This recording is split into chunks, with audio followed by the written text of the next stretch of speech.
Hey, what's up, everybody? I want to welcome you guys to the conversation. So, is Kawhi Leonard the best mid-range player since Kobe Bryant? That's what I want to get into in this video today. So, let me just get into. All of you guys know, in the last some of the last videos we posted, talking about Nick Wright and some of the stuff that's been happening with the unfair coverage of Kawhi. I've been getting a lot of comments, people saying that I'm a huge Kobe Bryant fan and blah blah blah blah blah. I hate LeBron, all this stuff. I'm a Kobe fan. I'm not going to apologize for it.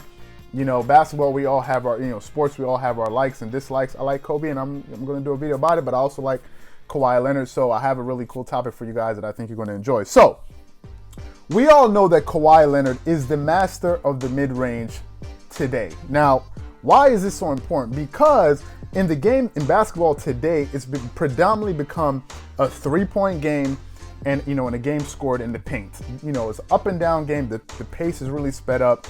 It's been inflating a lot of people's numbers, and analytics and a lot of teams have been saying the more efficient shot should be the three, and shots going towards the basket. Now, I don't know how the three-point shot is a more efficient shot than the mid-range shot.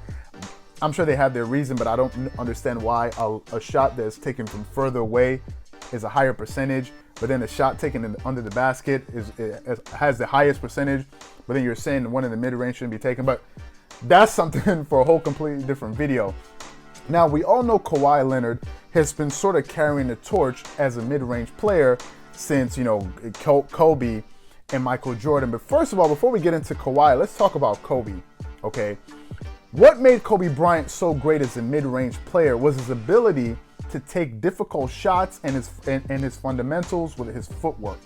Kobe could hit, mid-range shots on the move and, catching and shooting. He can do it one dribble, two dribble, pull up, and he was a master at that. Now, if you watch Kobe shoot, from the mid-range, a lot of his shots were contested. A lot of them were fadeaways. A lot of them were on the move with defenders draped all over him, which really made him really beautiful to watch. It was really fun to watch and see, wow, this guy is hitting shots that we just can't believe. And he would hit shots from everywhere. And the reason I believe he was able to do that, as I said before, was impeccable footwork. Number two, confidence. You need a lot. You see, most people underestimate confidence when it comes to shooting. A lot of the time, when you shoot the ball, you have to have a certain belief in yourself that you're going to make those shots. A lot of players can make a lot of shots in practice or in training when nobody's really there with them, or there's no pressure on those, those shots being taken. But in the game, there's a level of confidence that needs to happen in order for you to execute all the things that you practice. And we know that Kobe was probably the most confident basketball player of all time. And there was a segment done on ESPN when Scottie Pippen said Kobe was a better mid-range player than Michael Jordan. And people are like, what the hell do you mean? And he's like, it's obvious to see by the person who took more. Kobe took more shots. He missed more shots, but he said it's clear to see that the person who's more confident took more shots. So Kobe was very confident, and a lot of those shots in some cases were bad shots, and that's the reason why his field goal percentage, wasn't the best throughout his career. Now, in the 2012-2013 season, he actually shot, and it was 34 years old, he shot 46% from the floor, and we all know most of Kobe's shots come from the mid-range. Now, if we juxtapose that with Kawhi Leonard, who is the modern day, who's the best modern day mid-range player, a lot of his shots come from the mid-range. Now, Kawhi this season, he's shooting 45.5%, but last season he shot 49.6% from the floor, and Kawhi has mastered the mid-range game. The predominant, most of his shots come from the post. He's really good at hitting a fadeaway. Now, I've seen him hit turnaround jumpers. I've seen him do, one dribble pull-up going to the right, one dribble pull-up going to the left. He has become so adept at hitting that shot coming off of picks and all of these different things.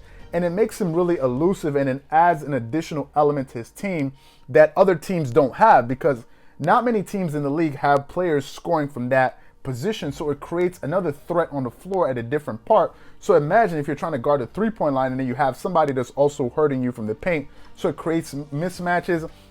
It can open up spacing. It also creates double teams. It allows him to shoot out of the, to be able to shoot out of the post. And I think Kawhi Leonard is a really good post player. But in my opinion, he has been the one that has really carried on the legacy of the mid-range game, and he's really perfecting it because he's so efficient. If you look at Kawhi Leonard, the fact that he's shooting 45, 46% from the floor. From the mid-range is astonishing, but that's how good he's become at it. Now, the thing that most people may not be aware of is that about 4 years ago, when Kawhi was playing with the San Antonio San Antonio Spurs, Greg Popovich during All-Star break told Kobe, he said, "Hey, stay in the air, Kawhi." And I think that season the two of them played. I mean, they trained together in the offseason, and I'm sure Kobe gave him some of his tips, especially a lot to do with footwork, his mechanics, spacing, and different picking his spots on the floor. And the next season, you saw the change. But I think that Kawhi Leonard is taking the mid-range game to a whole new level because of his efficiency.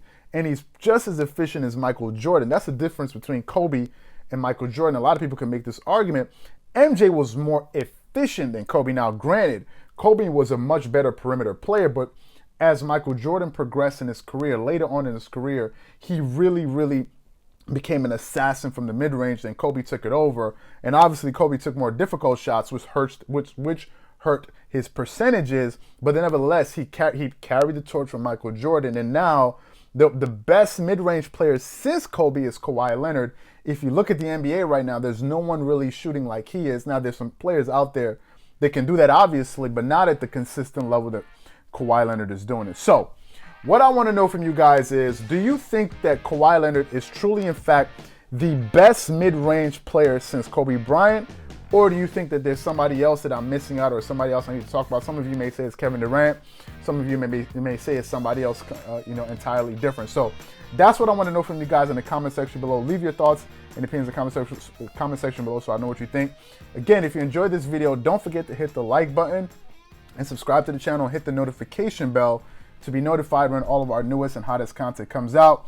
Once again, this is Charles here from DreamersPro, wishing you guys an amazing day. Peace.